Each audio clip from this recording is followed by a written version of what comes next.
Hi, giffattoota kabajamtoota hordoftoota yuutuubii jirtu har'a iddoo biqiloota ashaakiltoota nyaatamu jechuudha. Haala kana fakkaatuun daraarii baay'ee nama hawwachiisa. Laaladha. Waaw! Bexaam namatti tola jechuudha. Biqiloota garaagaraa nyaachuun faayidaa maalii akka qabu hundi keenya iyyuu ni beekna jechuudha. Hindaallee toorri kun biqiloota baay'ata. Baay'ee namatti tola. Viitaaminii of keessaa qaba jechuudha. Haala kana fakkaatuun namatti tola laalaa daawwadhaadha jechuudha. Bifa magariisa qabuun hundi isaatu iyyuu hindaallee inni kun hundi isaatu biqiloota hindaallee toorri kun biqiloota bichaadha jechuudha. Safara biqiloota garaagaraa oomishanidha jechuudha. Haxiriin isaa itti xaxaramee iddoo biqiloota garaagaraa furuut isa jedhamu san afaan Ingiliffaatiin ni jechuudha. Hunda lafa qulqulluudha jechuudha. Hindaallee hundi inni kun hundi isaa biqiloota jechuudha.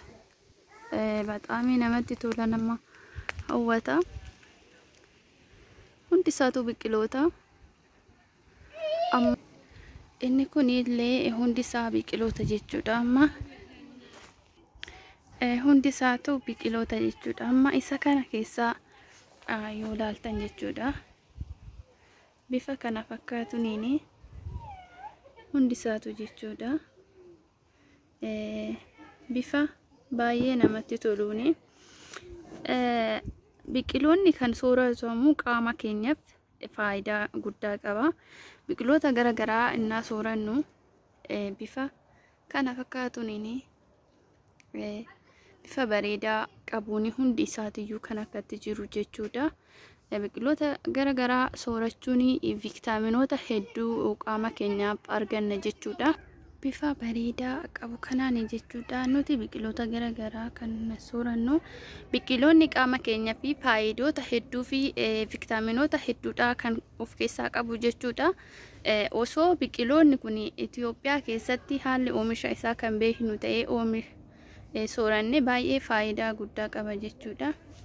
Bifa kana fakkaatuun hundi isaatu taa'ee jira jechuudha. Baay'ee namatti tola. Bifa bareedaadhaan biqiloota sooradhaadha, nyaadhaadha, hundis ta'uu bitadha, itti fayyadamaadha. Biqiloonni faayidaa hedduudha kan qaama keenyaaf qabu. Amma kun waggaatti gizee 2 yookiin gizee 3 oomishuu hin danda'ani. Akkuma argitan inni kun oomishameeti gahee jira jechuudha. Dhiqameetuma firiijii keessa godhamee innaa xiqqoo qorru hin nyaatama jechuudha. Amma sa'aatii kanatti akka arabootaatti ji'a 9ffaa firne 10ffaa keessa geenyee jira jechuudha. Amma sadarkaa ashaakiltoonni garaagaraa gabaarratti illee baay'ee mi'aawaa yookiin wuddii ta'anidha jechuudha. Bifa bareedaa qabuun lafti isaatillee bifa kana fakkaatuun jechuudha.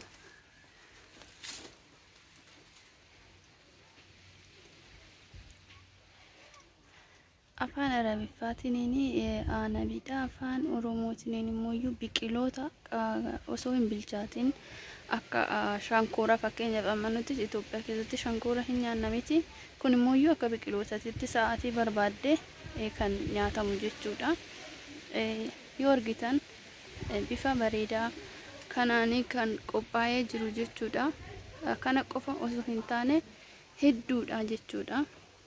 Har'a ashaakiltis hin daawwachiisa jechuudha. Viidiyoon kiyya yoo isinitti tolee laayik gochuudhaanii share gochuudhaanii na jajjabeessadha. Maatii nyaataadha gaafii barbaadanillee na gaafadhaadha. Har'a immoo naannoo biqiloonni jiru jira jechuudha. Akkoottatti nyaadhaadha sin affeeree jira. kana qofa miti indaallee naannoon kun iddoo biqiloota akkana oomishan fakkeenya bifoota kuusaa jedhaniin Itoophiyaa keessatti maal jedhaniini afaan Amaariffaatiin bifoota kuusaa fa'aa nabii akka Itoophiyaatti mashaakiltiidha jedhama. Bifa kana fakkaatuniin kan oomishamu jechuudha. Isaan gamarra jira sunillee ashaakiltuma akka kanaati jechuudha. Inni kunillee ashaakiltuma jechuudha. Ashaakiltuma akka kanaati jechuudha. Haxxaramee jira. Kana qofa osoo hin taane indaalleen safarri kuni ashaakiltiidha jechuudha. Ashaakiltiidha safarri kuni. Ashaakiltuma akkuma kun amma ilaalli kana jechuudha. Safara kanarraa gamarra yoo ilaalle lafa qullaa atu mul'ata yeroo qorraa cabbiin irratti kuufamee ta'a jechuudha. Amma isa gamarra jiru kana jechuudha. Akkatti yoon siksee sinitti mul'isu jechuudha. Cabbii jechuudha. Amma hinoo qorrii eegaa jira. Qorri dhufaa jira. Inni kun lafti qullaan kun yeroo cabbii homtuyyuu hin mul'atu. Baxaamii qorra jechuudha. Baxaamii qorraa. Safara kana gaa jaakettiiwwanii fi uffatoota fufurdaa uffachuu nama barbaachisa. Safara qorraa kanarra ashaakiltiin immoo sirriitti ta'a. Lafti ashaakiltiitillee baay'ee namatti tola jechuudha. Ashaakiltii baay'ee namatti toluudha.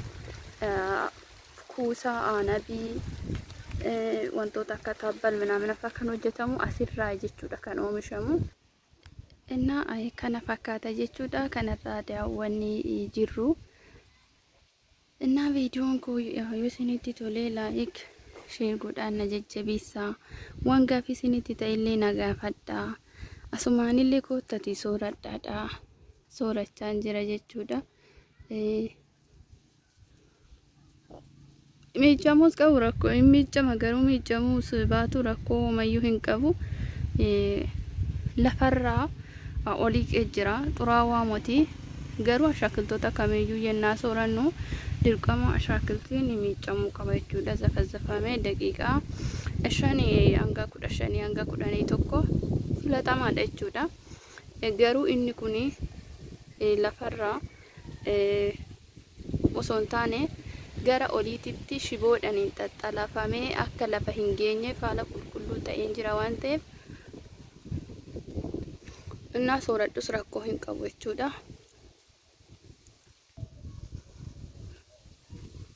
Gaafillee waa isinitti ta'ee viidiyoowwan keellee isinitti tolee haala kanaan itti fufillee hojjettanii waaqa beeka biyya koo galee anillee ashaakiltoota akkanaa kana odoon oomishe kanneen akka timaatimii fa'aa anaanaasii fa'aa odoo oomishne baay'ee filatamaadha jechuudha. Har'a kanuma isinitti agarsiisuuf afaan dhufe jechuudha. Innaa koottati nyaadha.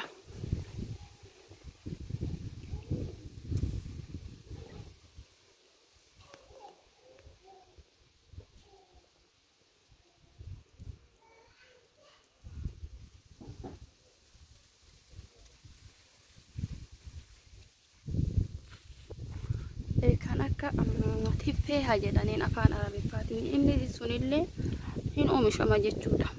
Kuusaa tiffee kuusaa aanabii inni kun maqaan isaa aanabiidha. Inni biraa immoo dabaaqula fa'aa jedhamu akka Itoophiyaatti dabaaqula goomman xiqilii goomman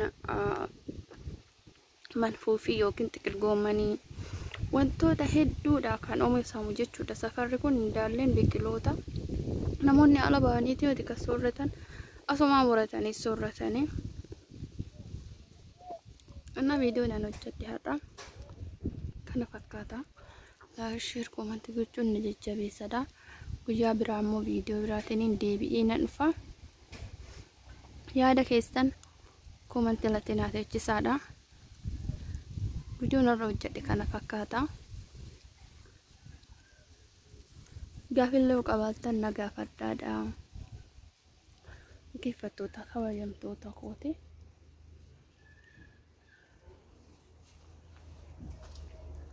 Guyyaa biraa viidiyoo biraatti nama deebi'ee dhufutti nagaan naa turaadha. Bye bye.